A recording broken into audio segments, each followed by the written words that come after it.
HEWALÄ, HEWALÄ, HEWALÄ. Mene hiyo yo ake. Oke o HEWALÄ fe no ku Mita wa no ole ake. HEWALÄ no ke tuni ni no ni o ke tun anima ke bo no ku. Wo neke HEWALÄ ne no obanye o ke tuni ni no no obanye o ke tun e ba da fe no no ke tun mene ka bu o HEWALÄ fio o HEWALÄ be fio o HEWALÄ Daniel ba na ke o HEWALÄ e ba tuni jogban keji o ke tuni agbo agbe Daniel ba na ke o HEWALÄ jogban bo ke mo ya ke mene mi to ma fe ne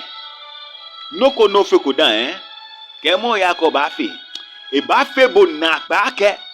HEWALÄ no yo no ke fio ni bibi na ka HEWALÄ no e ba tuni agboko ha bo na e ba tuni agboko ni bo den to ba bio ya ke mi no na lo no wo mi fe ne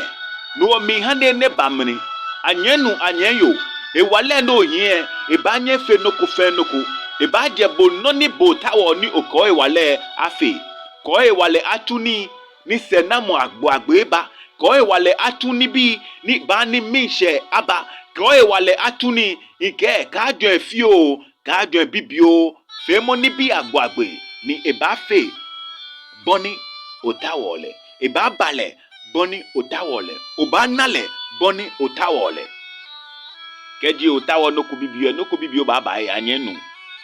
anyeyo keji otawo no ku bibio ba ba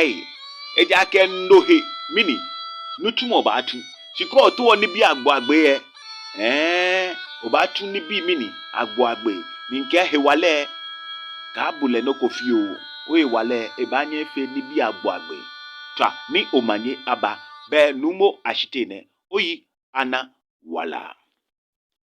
HEWALÄ